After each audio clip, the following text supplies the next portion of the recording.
Hello students, तो आज हम डिस्कस करने वाले हैं चैप्टर केमिकल रिएक्शन, जो कि अपने आप में बहुत इंपॉर्टेंट क्वेश्चन है। हर साल बोर्ड में अराउंड 25% क्वेश्चन तो इस चैप्टर से आते ही है। इसमें किस तरह क्वेश्चन आते हैं, पूछेगा कि रेडॉक्स रिएक्शन क्या है, इसमें से कौन सा ऑक्सीडेशन है, कौन सा रिडक्शन है, कौन सा रेड्यूसिंग एजेंट है, एक्सेट्रा। तो ओवरऑल ये एक बहुत ही बेसिक चैप्टर है, जहाँ पे मैं ये कोशिश की हूँ समझाने के लिए कि केमिकल रिएक्शन केमिस्ट्री में 9th 10th में क्या क्या पढ़ना होता है। तो चलिए स्टार्ट करते हैं। यूजली आप देखेंगे तो रिएक्शन में बहुत तरह का रिएक्शन होता है, जैसे कि रिएक्शन यूजली क्या होता है, रिएक्शन होता है रिएक्टेंट जो होते हैं रिएक्ट करते हैं केमिकली और वो नया प्रोडक्ट बनाते हैं, इट्स कॉल्ड प्रोडक्ट। तो चूंकि ये हम अंडरस्टैंड करेंगे कि अच्छा रिएक्टेंट कौन है, प्रोडक्ट कौन है, क्या क्या वे से वो बना है, रिएक्टेंट में क्या हुआ है, तो इस बेसिस पे रिएक्शन इस तरह के होते हैं। कॉम्बिनेशन रिएक्शन को सिंथेसिस रिएक्शन भी बोलते हैं, decomposition reaction, single displacement, double displacement and combustion. तो कंबशन कॉम्बिनेशन रिएक्शन मतलब क्या हो रहा है, सिंथेसिस हो रहा है, मतलब क्या हो रहा है कि दो सबस्टांस मिल करके कोई एक सबस्टांस बन रहा है। तो चलिए वन बाय वन एग्जांपल के साथ समझते हैं, ठीक है। तो पहला है कॉम्बिनेशन रिएक्शन। यदि आप ये देखें कि ए प्लस बी मिलके ए बी बना रहा है, इसका मतलब क्या हुआ, इसका मतलब हुआ कि ए और बी दो अलग अलग रिएक्टेंट जो है वो एक सिंथेसाइज करके न्यू प्रोडक्ट बना रहा है, जिसको हम बोलते हैं ए बी। करेक्ट। तो आप एग्जांपल आप देख सकते हैं यहाँ पे, वाटर फॉर्मेशन, यहाँ पे क्या हो रहा है, दो हाइड्रोजन एक ऑक्सीजन मॉलिक्यूल्स मिल करके दो वाटर मॉलिक्यूल्स बना रहा है। तो यहाँ पे क्या हो रहा है कि ये दोनों कंबाइन कर रहे हैं, तो जब टू और more substance combine to form one product, remember हमको क्या याद रखना है, एक प्रोडक्ट ही बनाते हैं, तो उसको बोलते हैं कॉम्बिनेशन रिएक्शन। तो इसका रिवर्स क्या है, इसका रिवर्स है डीकम्पोजिशन रिएक्शन। क्या आप समझा सकते हैं कि इसका रिवर्स मतलब मैंने क्या बोला, यहाँ पे क्या हो रहा है, ए बी जो है वो ब्रेक हो रहा है, डिकम्पोजिशन मतलब होता है ब्रेक होना। ये ब्रेक करके बना रहा है सिंपल सबस्टेंस लाइक ए बना रहा है और बी बना रहा है। तो ये उल्टा है, जैसे hydrolysis of water. Hydrolysis of water मतलब क्या, आप वाटर को ब्रेक कर रहे हो जिसमें हाइड्रोजन और ऑक्सीजन वापस से मिल रहा है। तो एक डेफिनेशन इसका सिंपल है, चलिए पढ़ लेते हैं। यहाँ पे क्या लिखा है कि a single compound breaks down into simpler substance, that is the decomposition। तो हमेशा याद रखना कि यहाँ पे एक ही सबस्टांस है जो ब्रेक करके अलग अलग शॉर्ट मॉलिक्यूल्स या सिंपल सबस्टांस बनाएगा। नेक्स्ट क्या है, सिंगल डिस्प्लेसमेंट रिएक्शन।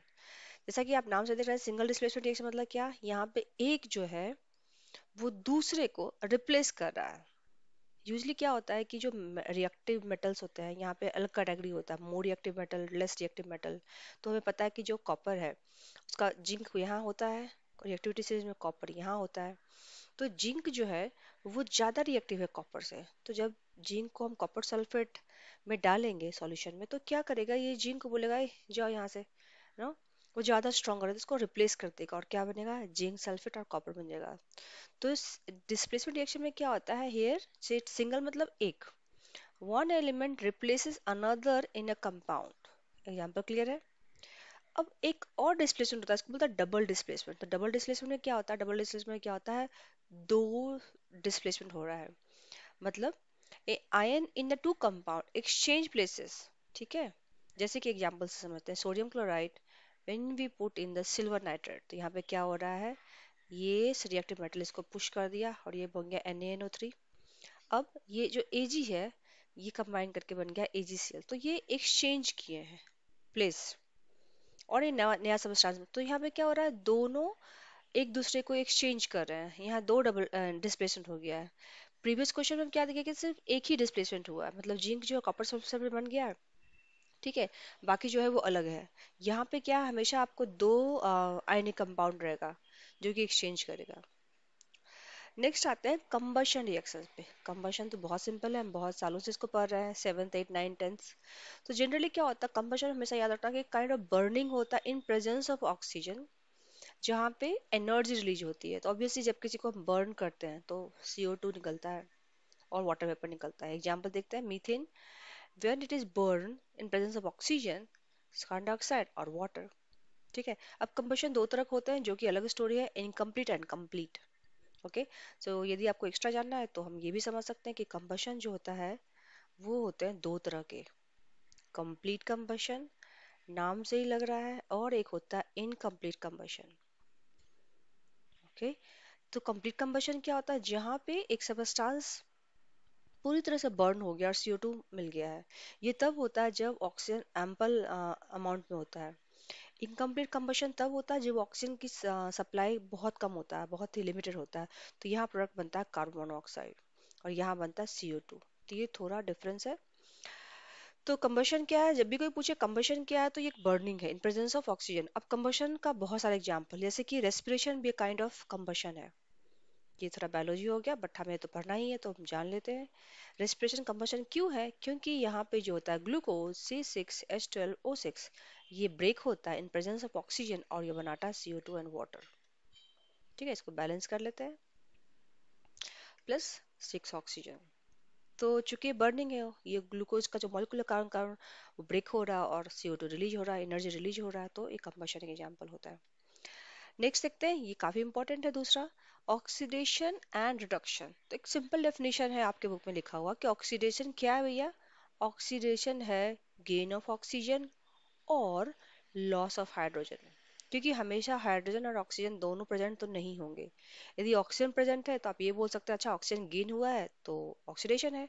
जैसे कि magnesium, wet combine with oxygen form magnesium oxide, तो ये क्या है? एक कंबशन भी हो सकता है, ये हो सकता है एक ऑक्सीडेशन में होता है। लेकिन ये कंबशन क्यों नहीं होगा? क्योंकि यहाँ पे कार्बन डाइऑक्साइड प्रोड्यूस नहीं हो रहा है। राइट, तो ये एग्जांपल होगा ऑक्सीडेशन का। रिडक्शन क्या होता है? रिडक्शन होता है लॉस ऑफ ऑक्सीजन, जस्ट उल्टा है इसका, और गेन ऑफ हाइड्रोजन। तो आपको ये पता करना कि ऑक्सीजन दिया हुआ, ऑक्सीजन नहीं दिया हुआ, हाइड्रोजन दिया हुआ, क्या दिया हुआ। जैसे कि एग्जांपल में देखिए यहाँ पे क्या है, हाइड्रोजन दिया हुआ है, copper oxide combine with hydrogen to form copper and water. तो यहाँ पे क्या हो गया है? कॉपर ने ऑक्सीजन को क्या किया है? लूज किया है। तो हम क्या बोलेंगे? कॉपर ऑक्साइड में कॉपर का रिडक्शन हुआ है। ठीक है। एक दूसरा टर्म आपको पढ़ना है, रिडॉक्स रिएक्शन। रिडॉक्स क्या होता है? रिडॉक्स होता है basically combination of redox means reduction plus oxidation. Usually आप देखेंगे कि जो रिएक्शन होता है ना उसमें ऑक्सीडेशन रिडक्शन आपको बहुत बार साथ साथ दिखेगा। ऐसा रिएक्शन जिसमें ऑल टुगेदर हो ऑक्सीडेशन रिडक्शन, उसको बोलते हैं रिडॉक्स रिएक्शन। जैसे कि इस क्वेश्चन में, इस एग्जाम्पल में आप बता सकते हैं कि इसमें किसका ऑक्सीडेशन हुआ, किसका रिडक्शन हुआ है। मैंने हिंट ऑलरेडी दे दिया है कि चूंकि कॉपर ऑक्साइड में कॉपर ने ऑक्सीजन को लूज किया है तो ये हो गया हमारा रिडक्शन। लेकिन हाइड्रोजन को देखें, ये इसने क्या किया? ऑक्सीजन को कंबाइन किया है तो इसका क्या हो गया? ऑक्सीडेशन, है ना। और ये बनाया वाटर। तो ये एक काइंड ऑफ रिडक्शन का, रिडॉक्स रिएक्शन का एक एग्जांपल हो सकता है। तो आपको एग्जाम में दिया जाएगा इसमें कौन सा ऑक्सीडाइजिंग एजेंट है, कौन रिड्यूसिंग एजेंट है, कौन रिडॉक्स है, एक्सेट्रा। इसके अलावा कुछ अलग भी टाइप ऑफ रिएक्शन होते हैं, उसको भी देख लेते हैं शॉर्टकट में। न्यूट्रलाइजेशन रिएक्शन क्या होता है? एसिड प्लस बेस मिलके बनाता है सॉल्ट, जो कि मेनली न्यूट्रल होते हैं, प्लस वाटर जो कि न्यूट्रल होते हैं। न्यूट्रलाइजेशन में क्या होता है? एसिड जो होता है बेस से रिएक्ट करते हैं। रिडॉक्स रिएक्शन जस्ट नाउ मैंने डिस्कस किया। एक पॉलीमराइजेशन रिएक्शन होता है जिसमें स्मॉल मॉलिक्यूल्स पॉलीमर बनाते हैं ज्वाइन करके मल्टीपल, जैसे इथीन इथीन इथीन बन गया polythene, kind of like that, like DNA। तो हमने अभी क्या सीखा? हमने सीखा ये सब केमिकल रिएक्शन हमें पढ़ना है। कॉम्बिनेशन जिसमें कि छोटे छोटे मिलके एक बड़ा बनाता है, सिंथेसिस रिएक्शन। ठीक है। डिकम्पोजिशन इसका जस्ट उल्टा है, एक बड़ा छोटे में ब्रेकआउट हो गया है। फिर हमने देखा डिस्प्लेसमेंट रिएक्शन, जिसमें एक जो है दूसरे को डिस्प्लेस कर रहा है। डिस्प्लेस मतलब हटा रहा है। जैसे A+BC बन गया AC+B। डबल डिस्प्लेसमेंट में क्या हो रहा है? दो दो अपने पोजीशन को चेंज कर रहे हैं, वो एक्सचेंज कर रहे हैं। जैसे AB+CD है तो AD+CB बन गया। कंबशन क्या मैंने पढ़ा? कंबशन हमने पढ़ा है कि कंबशन में क्या होता है? फ्यूल ऑक्सीजन के प्रेजेंस में बर्न होता है और बनाता है CO2 और वाटर। तो चलिए कुछ क्वेश्चन मैंने रखा है। यदि KClO3 बनाता है पोटेशियम क्लोराइड और ऑक्सीजन, तो ये किस टाइप का रिएक्शन है? आप मुझे कमेंट में बताएं। कमेंट सेक्शन में कमेंट करें कि पहला का आंसर क्या है, वो किस टाइप का रिएक्शन है। क्या वो ऑक्सीडेशन है, क्या वो सिंथेसिस रिएक्शन है, क्या है। नेक्स्ट क्वेश्चन आपको बताना, identify the reaction between methane plus oxygen. ये कौन सा टाइप ऑफ रिएक्शन है? क्या ये डिकम्पोजिशन है, कंबशन है, सिंथेसिस है, और क्या है। आई होप ये आपको वीडियो समझ में आया होगा और ये काफ़ी बेसिक मैंने समझाया है।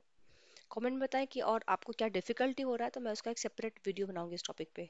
And finally, thanks for watching. Thank you.